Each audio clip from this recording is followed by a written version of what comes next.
and through this momentums, yeah, things can change, things can go really fast, and then you can drop down and then need to replan again. Why we started an office here, that's why Sofiane lives here, that's why we're building something not only for international players but also for local players.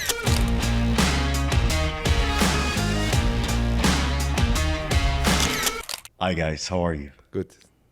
Mr. Keys, Sofiane, I'm really interested in this episode especially. We normally dig into lifestyle, but today we're digging into something that we want to know more about. We all know about the agent, the agencies. We see them sometimes in the episodes and the TVs talking about special case, a new contract, finishing of a contract, a problem with the contract, but we don't know your life. Yes, you are a founder of SEG as a sports entertainment group. Sofiane is taking care of the business in the Middle East and Saudi Arabia. Tell us the story about SEG.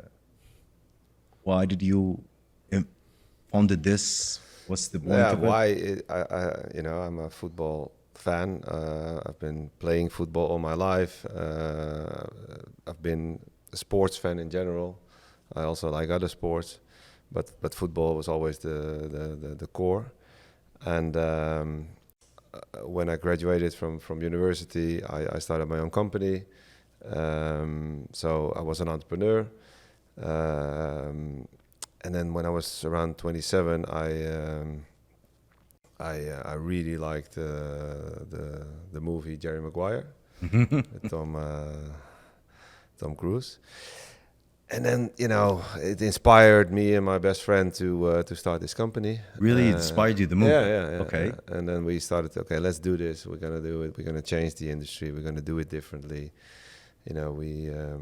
We have a good education. We have the right spirit, and then let's start. So, but we started from scratch. We didn't have a network. We didn't have a single client. So we had to start from scratch. And every year we made a little step up the ladder, and now we're here. Until you reach a level that it's not only football players. No, it's more sports as well. So football was the start, and we also did cycling. We have, I think, the biggest cycling agency in the professional cycling agency in the world for both men and women riders. We do esports as well, so we help and manage professional gamers. We also do artists, so we have an artist division. We've tried also basketball in the past. We had a nice setup in Europe, but we did not break, let's say, the USA. That's the biggest basketball market, and then we did not break that. So at some point we stopped it, and we thought, let's focus on the things we're good at. So what you did is amazing. You said you started from scratch. Amazing. I don't know. It's hard work, and it's you do it step by step. So it's not like we're not magicians. So it's not amazing. It's like you do it, and you just grind your way in, and you every day you want to become better, or you want to be successful. You want to help people, and then by doing that you naturally climb up the ladder. How did you meet Sofiane? We met actually during the World Cup in 22. Through your best friend. Yeah, through my best friend. So yeah, you can tell the story. Yeah, we met during the World Cup 2022 in Qatar. I know his best friend already for many years, Alex Cruz, who is now the sporting director of Ajax. Yeah. Alex and Kees founded SEG. Yeah, it started with a dinner, and we end up here. But you're an agent. Yes. How did you start as well? I played myself on a decent level in the youth first division in Belgium, so the Premier League in Belgium. And at 19 I realized I was good but not good enough to really build a sustainable career. What do you mean you were good and not good enough? Were you playing or not? I played myself still. Who told you to stop? Myself. You said that's Yes. it? Yes, because in this industry I can go higher, I can realize more than what I could do as a football player. You've mentioned that you were playing football as well. Yeah, I played as well, but also not good enough. I was a decent player, but not professionally. So I was decent, but not good enough. Okay. And you have to realize that, and then you need to do something else, right? So and how sooner you realize, then you don't lose the time to keep chasing the dream that maybe will not go. It's going to become true. Because both of you were playing football. Did you think that the football player really needs an agent, and being a football player, ex-football player, makes you a good agent? No, I don't think that specifically being an ex-player it makes you a better agent. I think, yes, a player needs an agent. That's 100% sure. Not only for information on clubs or what the market says, but also helping them and guiding them through this industry. Also what is required from a pro player, you know, when it comes to nutrition or when it comes to rest or physiotherapy or whatever, you know, you can improve, and it's marginal gain. So if you are 1% quicker than your opponent, then you beat him. So I think on all those aspects we can help and assist players. Like we also help and assist clubs, you know, with information about the market, about how players are developing. So in the end, we are information brokers, you know. Yeah, but what's the most responsibility, or the first responsibility of the agent for the football player or for the coach? You guide him through his career. You sit down, you write a career planning, where he is now, where he wants to go, and how you're going to achieve this. And through this momentums, things can change, things can go really fast, and then you can drop down and then need to replan again. But guide him in career, first of all, contract situations, find him the right club. Then, as Kay said, every 1% that you can win. So on performance, nutrition, and the 360 management. How do you convince him to sign with you? To tell our story and most be yourself. You know, don't play a role or be yourself. And some people like us and some people don't. You know, this is life, so that doesn't matter.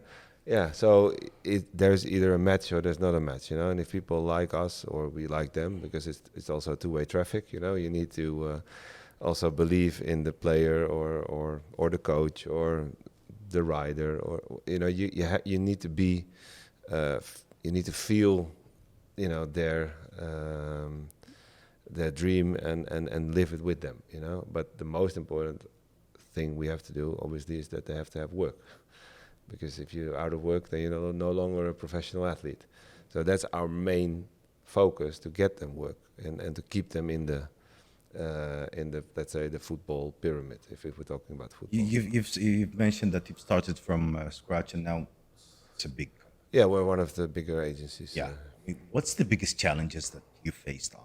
The biggest challenge is to get the right clients in and to create the right network, and it's never standing still. So your network continuously evolves, you know, and you need to be on top of it. So the developments here in Saudi Arabia are evident, and you can sit in Amsterdam or in London or in Spain, where we all have offices, and wait for them to call us. But yeah, it doesn't work like that. So and then you can fly back and forth a few times and think that you can do a deal or a transaction or a transfer.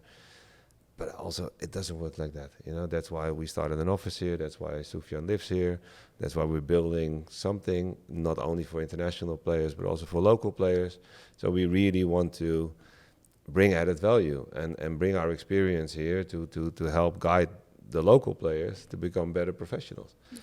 We are active in 40 countries. In these 40 countries, we have our own people. So if you ever want to do something really sustainable, you need to have people on the ground. And that's, I came here in 2023 for the first time during the World Cup for clubs in Jeddah. Then came back and forward many times till May 2024. And then we decided, okay, this is something big, something huge. And if we really want to do it properly, then I need to move here, start from scratch as we did 25 years ago. Of course, you have the network, you have already a nice client roster. But start here from scratch, write the clubs down, who are the stakeholders, reaching out to them and build the network here. What do you make the player adapt to the culture? Since you can, how did you adapt here? I mean, I mashallah, you're adapt wearing really a thobe quick. now. I adapt really quick, to be honest. Yeah, originally I'm from Morocco, so I'm a bit from the Arab culture. But yeah, the country is amazing. Riyadh is fantastic. People are nice, so it's easy to adapt here.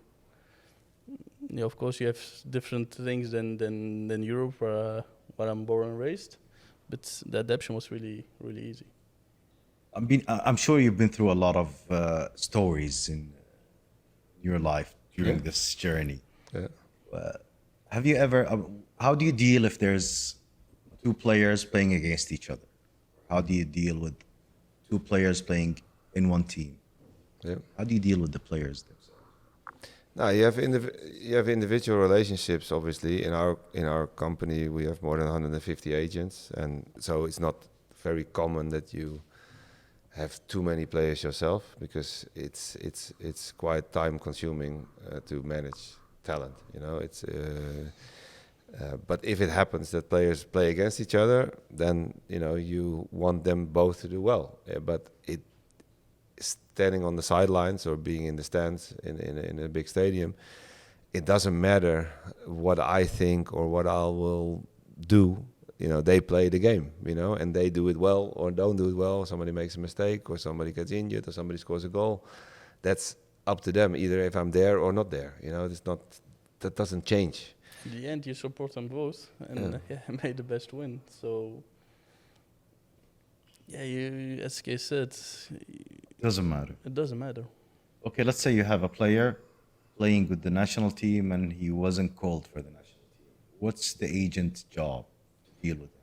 Yeah, you need to support him also mentally. And what was the reason why he didn't call? Was it because he was injured and he came late to the match rhythm? And yeah, the national team coach didn't saw him really well the last couple of games. First of all, what is the reason? Was he really close to called up? Yeah, be like, give him some mental support, clank board to him, yeah, and support him. That's good. Have you ever? I mean, let's talk about the experience as well. Yeah. No, but there's always setbacks in career. So when things are going well, you can be devil's advocate, and you can also try to keep him, with both feet on the ground. And when things are down, you try to help him to be positive again. So, this is our role. You have to be there for them, and you have to spend time with them. That's important. But there's not a straight line to the top. There's always. What if the player is good, but his mind goes out of the field sometimes? Yeah, but this is, it's not only physical that you have to be perfect or technical. Also mentally, I think that's the most underestimated part of being a football player. It's not an easy life. People maybe. Fans think they're getting paid a lot of money and they should just play, and why do they score? But it's quite demanding. The traveling and the pressure. It's not easy, and it's a continuous rat race. Not only against opponents, but also inside the club, because there's not 11 players. There's 25 players in the squad, and everybody wants to play. So. Every day you need to perform, and everybody wants the same thing. So, it's not as easy as people think, and the mental side of it is important. So, we can be there for them and listen or talk to them, but we can also involve mental coaches. We can introduce them to the right people. Also speak to colleagues who have maybe more experience than them. So, if you're a young player, 21.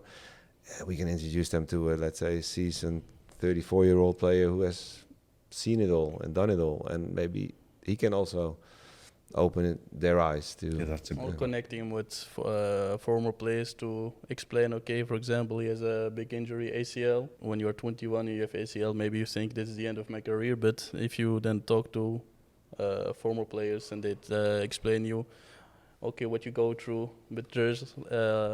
Light at the end of the tunnel, how to that after the rainings comes sunshine again.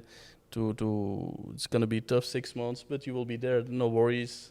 Take care of yourself. Keep believing in yourself, and be mental strong. What if the player, out of sudden, with the social media, with the fans, becomes so famous, and his personality started changing? How do you deal? You have to be upfront about it. You know, Did it happen to you before? Yeah, of course. But even if there's no social media, you know, a football player's life is quite strange. You know, when you're 15, 16, you're already seen as a big talent. Yeah, if you become a pro player, then you're already the champion of the family. You know, everybody looks up to you. Your mom and dad, your uncles, every birthday, it's about, wow, he's the talent. You know, School friends. Then all his friends. So it's already something doing mentally to a young individual. Then he makes his debut when he was 17 or 18 in the first team. He gets his first contract. He gets so much money, it's bigger salary than his dad, which is weird because the whole dynamic of the family is upside down on that age. And you know, when you started to work, you know, you grew into a certain career, same as me. But all of a sudden, they are immediately on top of the pyramid, you know, of their family. So that does something to them. And to stay grounded and to stay humble is not easy, but if you have people around you, they can keep you grounded, you know, and show you in the mirror a little bit like, hey, this is not a normal life. You know, respect. Watch out, yeah. Watch out, respect it, and keep working hard. Because you know, if you stop working hard, you fall off the cliff. That's also the life of a football player. What if you have you had this, for example, you spoke to a club and out of a sudden the club jumped to the player directly? Yeah, but you are most of the time protected with a representation agreement that you sign with the client, so that you can represent them throughout this deal. And most of the time, when your connection with the player is that strong, yeah, this player will inform you. You call the club and you solve it, because at the end, everybody's trying to play games, but yeah, we are doing the right work. We are doing the right thing. Our clients give us the trust, and they know that they need us. So it makes no sense that they will handle themselves. Interesting. Can an agent sign with a player who has the potential to be a big star and turn him mentally and give him the ideas and push him to be a big star?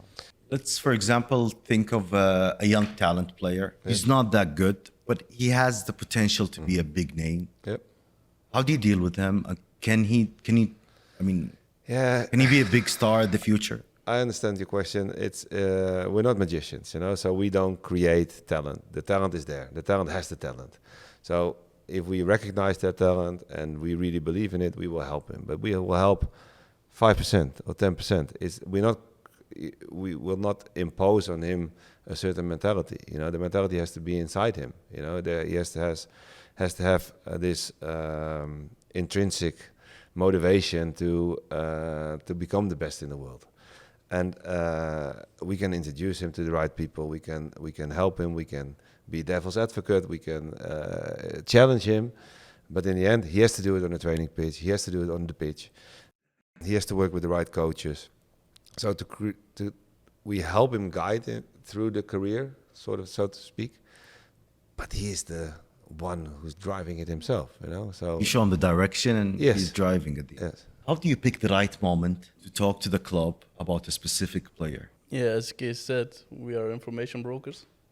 So our job is to get information from the different stakeholders inside the club, from players, from every stakeholders in the industry of football.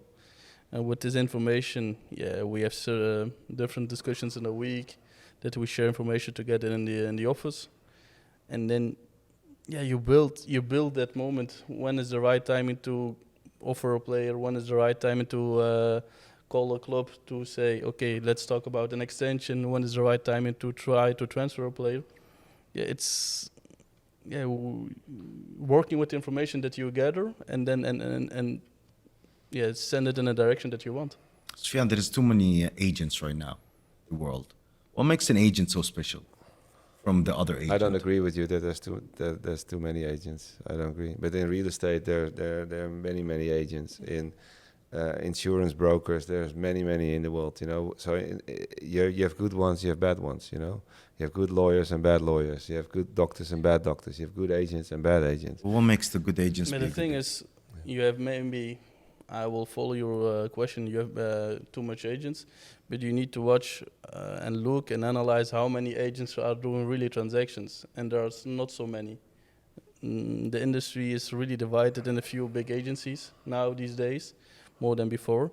And I'm not saying that we are dividing the market, but sort of yes, because for example, back in the time, if you go to a national team in the Netherlands or Belgium, yeah, all the youth players, they were managed by local agents. These days, if you go to a national team youth game, they're all represented by big agencies. So, as SEG said, I disagree with there are too many agents. I mean, there's too many agents, but who's really working is not too much. Exactly. No. Interesting. Yeah. Okay, then okay. But it's the same in any industry. It's really in. There are maybe a lot of people aspiring to be an agent because it looks very sexy. It's a fancy line of work, you know, that young people think like, wow, I want to be an agent. They don't know the backside. They don't know how much you have to do for it. It's not one phone call and then you're successful. Okay, what's the backside of it? You have to. It's hard work. It's you have to. It's a contact sport. You know, you need to be out there. So it's a continuous process of being in touch with people. So you know, you're 24/7 switched on. You need to speak to clubs. You need to speak to players. You need to visit games. You need to visit training grounds. You need to travel a lot. It's not much sleep. And yes, sometimes when the fans see like, oh, there's a transfer. And that's sort of the moment that everybody's enjoying, and they celebrate it. Then you are already on to the next one. You know, you have to go to the next deal. So there is no stop. There's no stopping. And I'm not complaining, but it's not as fancy as people think it is. It's a lot of waiting, a lot of traveling, a lot of waiting hours in the airport, or waiting for a meeting, or So. It's time consuming. That's what it is. It's time consuming. You have to put in a lot of meters in the work, you know, and in the end, it can be very beneficial. But not everybody is successful in this industry. It's not so easy. It's a lot of competition. So. But when do you relax? I don't know. No, I don't know. Our work is our destiny. So, but we love what we do. So also, no, our work. Yeah, it doesn't feel like work. So when you have a dinner with a client, you are enjoying also the moment. So there's also sort of relaxing, or you go somewhere together on a holiday trip, city trip. It's also sort of relaxing. So it's a tough and a fun life at the same time. Yeah, no, listen. We enjoy a lot. Definitely in our agency. Yeah, we make jokes all the time. And when we need to be serious, we need to act serious. But there's also a lot of fun throughout the colleagues. We're going to say something. No, yeah, I totally agree. I have a lot of fun. I'm 51 years old. I really enjoy what I do. I started 25 years ago with this business. I don't want to change it or something. I really love what I'm doing. Give it all your life. Yes, it's my life's work, but also it's not as glamorous as it seems. You know, that's what I'm trying to. That's the point I'm trying to make. It's you also have to wait in a stadium. After a game, you have to wait 60 minutes, 90 minutes until the players are finished, and then you say hi for 5 minutes. You know, this is also the other side of things. Or you go to a club and the director planned you to have a meeting, planned with you 2 weeks before. We're going to meet on that day, that time, and then all of a sudden something happens.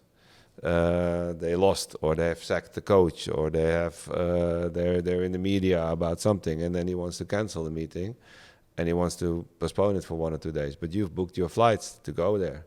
You booked your flights to Madrid or Manchester or Barcelona or Milano. This is also the life we have. Without saying any names, do you have a story that you want to share with us about a player without names? No, a funny story, a dramatic story. Yeah, we have a lot of fun. We have a lot of fun clients, and yeah, I don't mind. You know, for example, Robin van Persie is one of our long-standing clients. He now became a coach of Feyenoord, the manager of the Dutch Eredivisie team. But he used to be a player in Arsenal. Then he went to Manchester United, and everybody was sort of complaining about that he left Arsenal and he went to the big competitor. But the fact that nobody knows is that Arsenal never offered him a contract to stay. Okay. So it's there's always two sides to stories, and there's when there's speculation in media, it's not always true. That's also important to know. How many players are under the companies? I think at the moment we have more than 800 clients. Footballers or coaches or footballers, coaches, riders, cycling, individual athletes as well. Okay. Entertainment industry, DJs. What brought you to that thing? DJs, concerts? No, I think it's the same principle. We want to guide talent and we want to help them. So we have specialists for each division. Our cycling department has specialists. They know the market, they know the teams who to speak to. In esports, it's the same. In arts, it's the same. You need specialists, people with passion for that industry, and they can also then help those talents and guide them in that pathway. So let me call you special case now. Special case. Difficult case. Difficult case. Are you seeing difficult case was Arsene Wenger always called me difficult case. Really? Yeah. Okay. Yeah. Are you seeing what's going on in Saudi Arabia in the football domain? That's why we are here. Yeah. What do you think of it? What's your expectation? I think it's a great development over here. It's I've been here in 2019 for a testimonial match, and then Robin was playing in that match. So we were together here, and we were not really enjoying it. It was not like, it didn't feel like wow. It was a friendly match. It was a friendly match, a testimonial match. Yeah. And then when I came back 2 years ago here, I was like, wow, it's a big change, big difference. The country is more open, people very friendly. A lot of developments, and you can feel it every month when I come back here and visit Sofiane and then see how we are improving and how you feel like the whole country is moving forward. Every month I have that feeling that there's something happening, and also the openness and the willingness to learn, and everybody's curious, and I see the pathway. This is going to be very successful. It's going to be a successful league, I think. They have attracted a lot of stars, but now I think they will also develop the youth and have a very appealing ecosystem in football. Okay, we have Ronaldo, Benzema, a lot of big players. Yes. From your experience, what's next? What should happen next? I think next is already started the last transfer window to attract players like John Duran, who's 21 years old. So the players that are in the beginning of their career or the players that are in their prime. So that's already next. And what also will follow is this, because all the local players trains now with one of the best players in the world. So they will also improve every day more and more, that you see the local talent will grow together with the foreigners. Our hope here in Saudi Arabia, it has been and now, and it would be in the future, seeing Saudi players playing in Europe. What's the difficulties? Are we going to see it soon? Are you guys planning to do something about it? Yeah, as Kay said, our goal is also to represent local talent, and we are on the right way on that. You have already few players that are on loan in Europe. Not yet to the biggest teams, but one of the examples, Saudi. So it's already starting, and I think it in the next few years it's gonna follow more and more. There are some things that they are facing, the comfortable life in Saudi, with their families, with the environment that they know. The big contract as well. The big contracts as well, but I think they have for sure the level to play in nice teams in Europe. Yeah, the talent is there, that's for sure. You give us some names. Firas Al Buraikan, Musab Al Jawir, they are more than ready to play in really nice teams in Europe. And then I don't talk to Division Belgium or the Netherlands, but really top 5 league. Do you have advices for the Saudi agent? What would it be? I'm not going to tell our competitors what to do, right? We should. We have the best Saudi agent over here, and I think, in all honesty, focused. If you want to be a successful agent, focus on the right players, focus on the right market.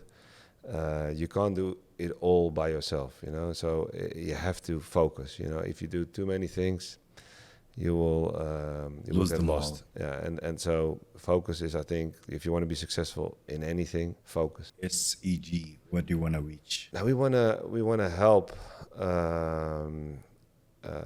Saudi Arabia to go to a higher level in terms of football. And when it comes to players or clubs, we really want to share our experience to them. So that's our focus. And by doing that, we will play a role. We will be involved in players. We will be involved in helping clubs. We will be involved in transactions or transfers. And we want to be the number one agency. That's our main goal from the start. The Jerry Maguire idea we had, that's still alive. We really want to improve ourselves every day. We're one of the few agencies who have grown without any financial backing of a private equity fund or an investor. We're privately owned, so we are one of the few agencies out there who did it all by themselves, and I don't see any reason why we can't keep on growing what we're doing. We have a good setup. We have a headquarters in Amsterdam. We have offices in London and Barcelona and Milano and here Riyadh. in Riyadh. And it's we continue. Every day we go on and on. And long story short, we want to be the number one agency, and we're on a good way to that. Also, we want to become the number one agency in Saudi, and that's the goal. My goal is next year I meet you and with 3 players playing in Europe. Inshallah. Inshallah. Give us a moment that you will never forget with them. I mentioned Robin already, Robin van Persie, so maybe it's better to talk about another player. Kevin Strootman, he played for AS Roma, a Netherlands national team. He became a client. At the moment he was injured on his knee. And it was a serious ACL injury. So that's never nice for a football player. But in his rehab, they faced a lot of issues. And then he had another operation. And that was the moment that we were involved in his life career. So you try to support as much as you can, and you try to help. And in the next process of rehab, again, there was a setback, and he had to have another operation because the ACL was in the wrong angle, and the first surgery was done really, really poorly. So you face at that moment together a lot of setbacks. It's a roller coaster ride, and you go back to maybe almost full fitness and making your way back into the first team and play in Stadio Olimpico and be back in the Serie A. And then all of a sudden you have a setback, and maybe it's a career-ending injury, And so we traveled the world together. We visited all knee specialists available in our network, from Germany to America to England to Spain, Italy, everywhere. We wanted to find out what the real problem was and how could we solve it. In the end, we decided to have another operation in Italy, and after that, he was able to play again on the highest level, and then to see him make his comeback again in the full stadium, and then to play Champions League again, and then to play the national team again, and be the captain of the national team, and to do a couple of transfers together. That's what really gives you the best feeling, because honestly, yes. your heart is in it. You're together in that whole ride. You're together in bad times, and then when you then come back, you feel it, you celebrate it, and that's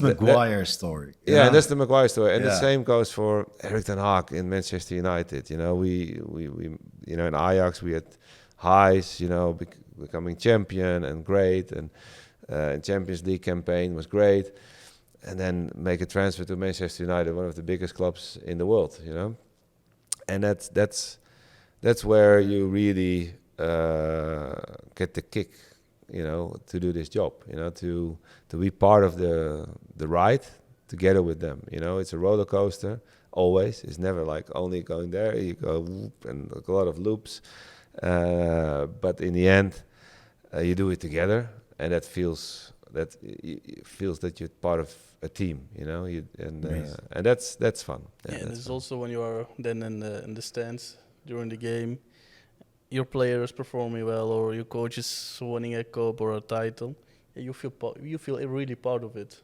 to help them a little bit. I did something with him. I was part of this. Yeah, exactly. Interesting. Thank you so much. Wish you all the best. Thank you very much. Thank you very nice much. to speak to you. We'll meet next year for the Saudi players. That would be great. Yeah, we hope so. Thank you so much. How do you say thanks in? Dankjewel. Dankjewel. But muchas gracias is also. We say shukran. Shukran. Yeah, but muchas gracias is. De nada. Es español, no? Wish you all the best. Thank you so much, guys. Thank you so much. Thanks.